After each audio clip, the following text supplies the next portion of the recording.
regardless, you see some of these people in very high positions of power, tech companies, individuals, governments, and they're clearly using it. Because they're lining things up on very specific transit dates that are very important. So it's like, okay, so there's a lot there. So basically, I just started to, and then my way of really learning is by creating a presentation, a video, some sort of end deliverable product.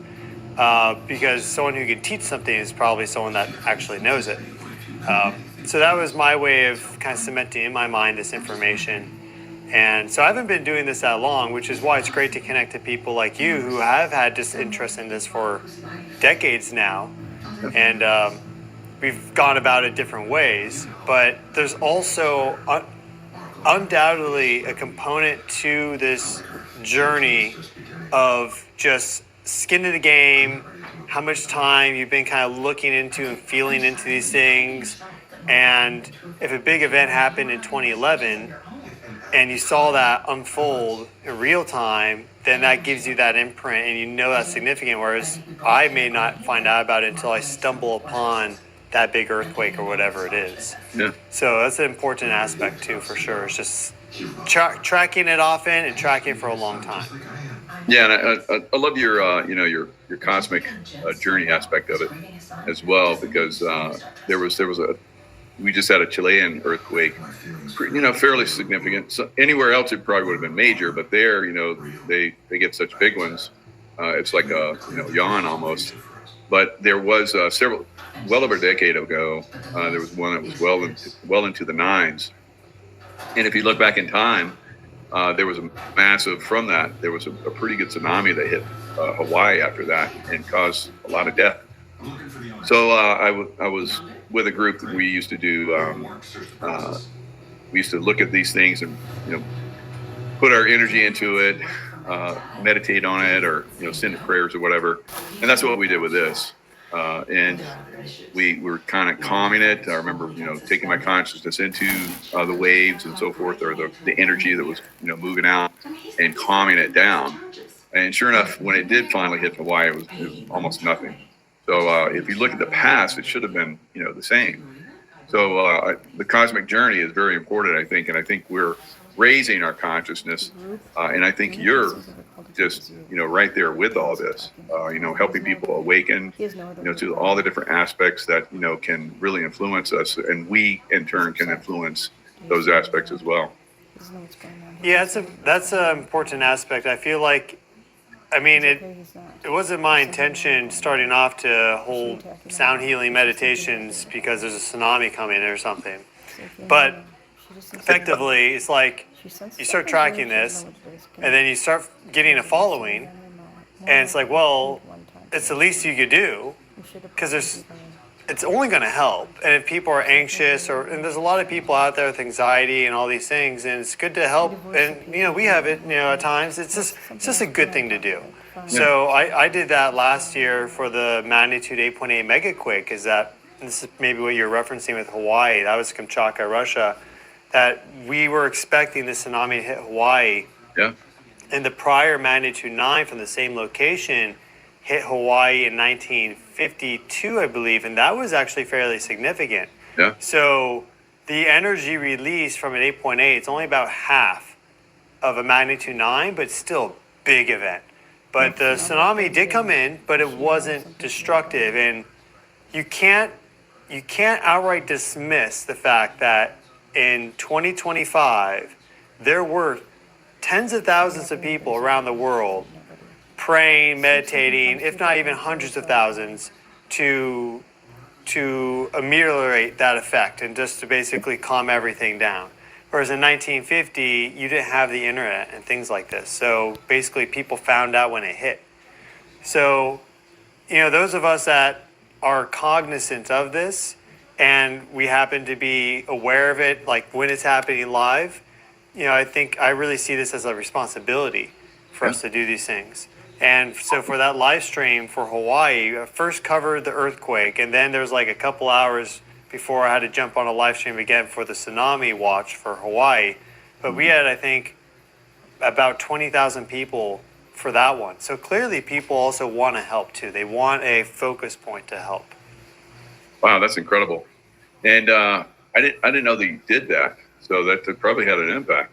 I hope so. I think people should, take that on board and realize that we can have an impact, and that's one of the things you're doing. So all the planetary alignments that you're going into, the astrology of it, and then the sun activity, and then we're it seems like we're moving up in intensity. I would say that maybe this year, I'm not going to say for sure, but from what I've been seeing and what I've been feeling, it seems like we're going to get even more significant events, or maybe events this year than we did last year. Well, it's hard to say, but I mean, we're out of solar maximum. We're right now at the end of solar maximum, the beginning of the descending phase. But we often, and there's different categories. So it's like, okay, are we ramping up for solar activity? Are we ramping up for earthquake activity? Are we ramping up for volcanic activity? These are the three categories. Often during the descending phase, we do get really big solar flares and coronal mass ejections. It's certainly possible. And one good example that brings in a cosmic component is 2017 with Oumuamua, the first ever detected interstellar object. We only picked it up after its perihelion, its closest approach to the sun. And this was September of 2017. And right in line with it, and it got very close to the sun. So it wasn't like a 3i Atlas, which was out beyond the orbit of Earth, which is close. But once you start to get within the orbit of Mercury, you're very close to the sun. Well, we had the biggest solar flares of solar cycle 24 right during that time frame. September 4th and September 10th or 11th were like the big days, but that whole time frame, the perihelion was the 9th of September, I believe. It's either 7th or the 9th of September for Oumuamua. So it was perfect, and it was also in line with it because of the angle and trajectory. So, it's a cosmic coincidence. But that was a weak solar cycle. At the bottom, what's known as a Gleisberg cycle, which is an 88-year-long to 100-year-long variation in solar activity. We're at the bottom of that.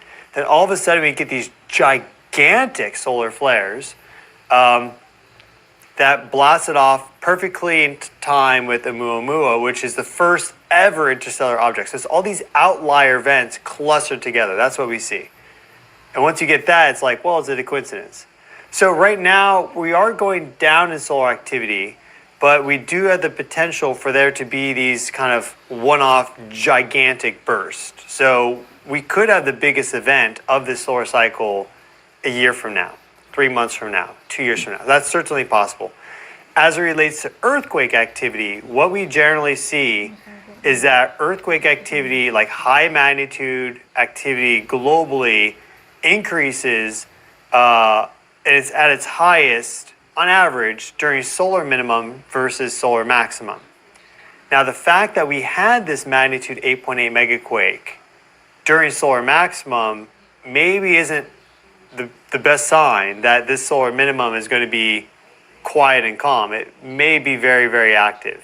And I actually think this magnitude 6.9 quake in Chile that we both have referenced now, it kind of broke out of phase with the normal rhythm that we've been tracking, where the sun and earthquakes have been linked up. They've been linked with these coronal holes. These certain features on the sun seem to generate earthquakes, and we've been getting this like 28-day periodicity with the high magnitude quakes, exactly with the coronal hole magnetic field connections to the earth. It's a whole bunch of stuff, whatever. This broke that periodicity, and it did also, of course, happen to the minute with this gigantic far side explosion. So it broke one rhythm to establish another connection. But I'm kind of getting the sense that that might be the first quake, like the first signal of this other wave that's coming in of just in general increased earthquake activity during solar minimum. And the same can be said for volcanic activity. That signal also exists. It's not huge, but it is a statistically significant signal that there is larger, more frequent volcanic events during solar minimum than there is during solar maximum. And to wrap, I just think that there's some aspect of solar maximum that impacts this rhythm that I'm in, these trends I'm describing, because if you have more energy loaded in on these longer time frames, I think that can create bigger events. So going back to solar cycle 24, the 2010s, there was tons of super high magnitude earthquakes during that solar minimum and that time frame in general between like 23, 24, 25. So the basically 21st century, bottom of the Gleisberg cycle. That means that we had that 50, 60 years of heavy solar loading from the peak of the Gleisberg cycle.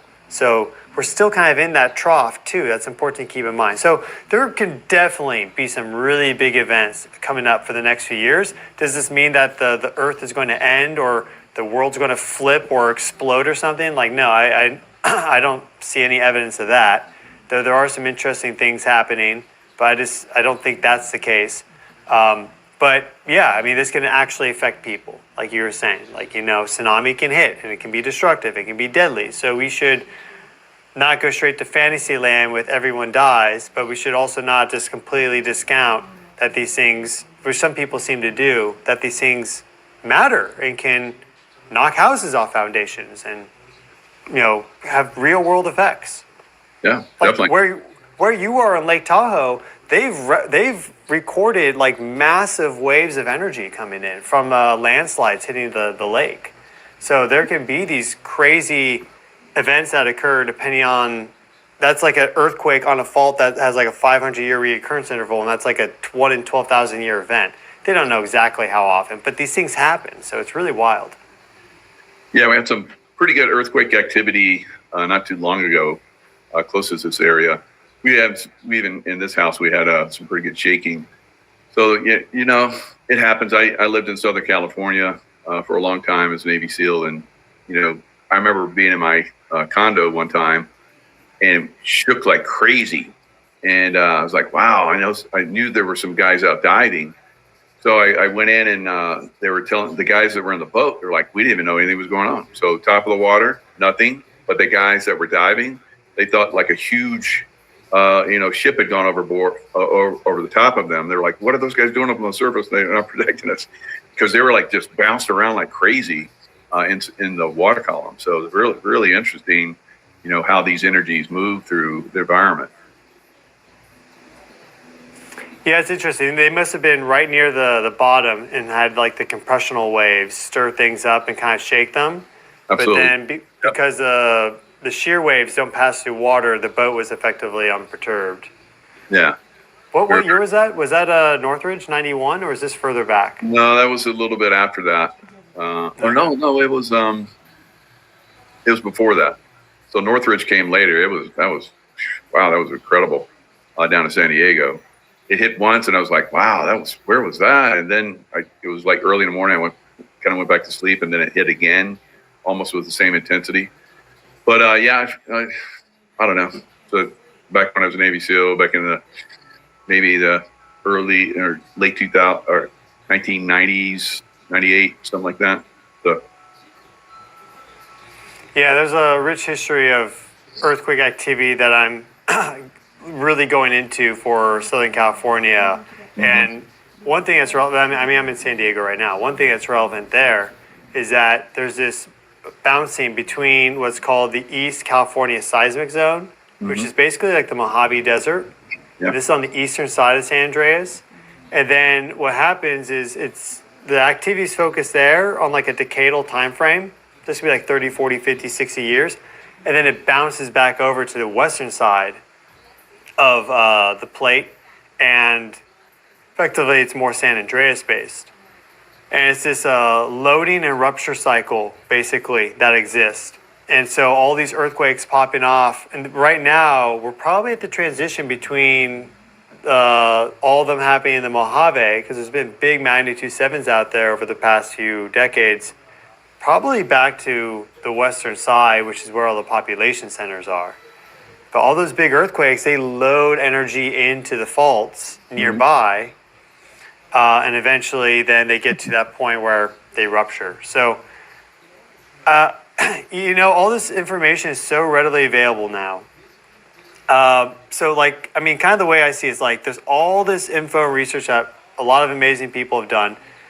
Not everyone has a brain for kind of seeing the big picture, and that's fine. Some people are really good at like getting, a crazy list of data in front of them and meticulously going through it and do all that stuff and send someone else to the psych ward. But we need people that do have kind of a big brain or a big picture view to take that data and then also pair it with what we're seeing now, because there's this idea that earthquake prediction is impossible, and it's not easy. Yeah. I mean, it's not easy, but if we just keep telling ourselves that the 4-minute mile is impossible, then it's going to be impossible. If we keep telling ourselves that we can't, forecast anything to some degree, then yeah, we're going to keep just blundering around. And so what I've been able to do fairly accurately is forecast global trends in seismicity. Location's difficult. Sometimes you get activity that's indicative of maybe this is a foreshock swarm, so then you can put a higher probability forecast for that location. You could look at strain accumulation rates, but a lot of this data is locked behind like research or government, basically like walls. It's not publicly accessible data, and it gets to a point where it's so detailed to have the big picture of everywhere on the globe simultaneously is probably impossible. Maybe AI systems will help with this in the future. I don't know, but that's really kind of where I am right now, is that I'm just doing as much as I can to research into all these different places, California, Italy, Japan, like everywhere. Yep. And then because I'm tracking it daily, just through that, you get a familiarity and a sense of these locations. And then you can start to use that beautiful gift from God, which is intuition, to kind of guide you that last little bit. I mean, as a Navy SEAL, I don't know what your training was like, your missions or anything, but I imagine that intuition was at least a little part of your success as a SEAL, just like feeling something was off or feeling that you need to go do this, whatever. Oh yeah, definitely. Not everybody talks about it. There's a few of us that talk about it, and you see some people that have picked it up. I also remote viewed and would see stuff that was coming as much as a week out.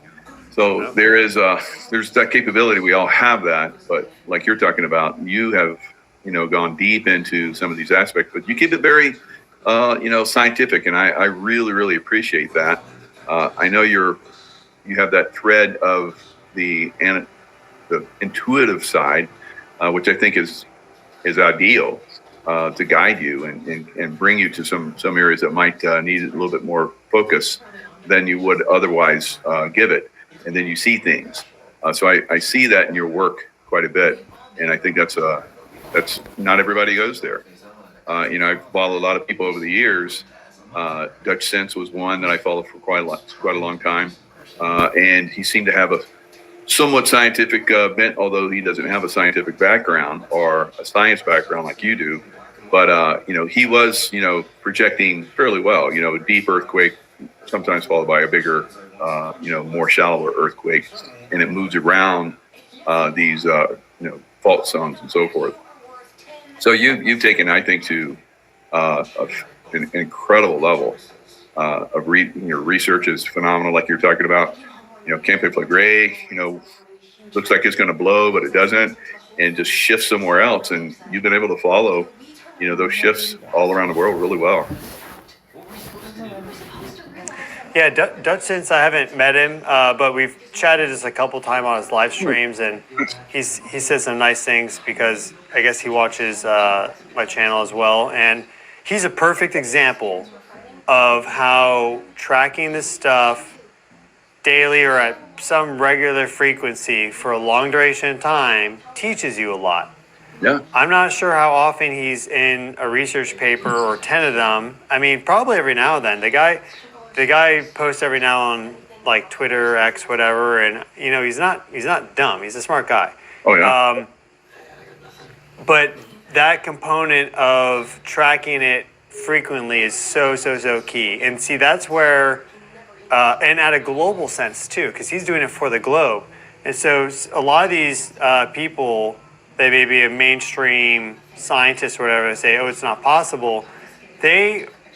Every time I see it, it's like they're hyper focused on understanding the transform faulting of northwestern China or something. It's like, okay, like, yeah, you're going to be the ultimate expert in these transform faults in northwestern China, but you're not going to at all like see the global picture or have a sense of what's happening because you simply just haven't been tracking it, right? Yep. If you're not going to the gym every day, you're probably not going to be jacked. So it's really that simple, but people want to fool themselves into being like an expert. They're not doing the work, or I don't know what it is. I mean, I kind of get it, but yeah, it's really just who can you track this? Can you keep yourself humble by continuously researching and learning, and then just when you do get that little intuitive hit, can you listen to it and just actually follow it? It's just basically learning that system. And I through my let's call it YouTube journey,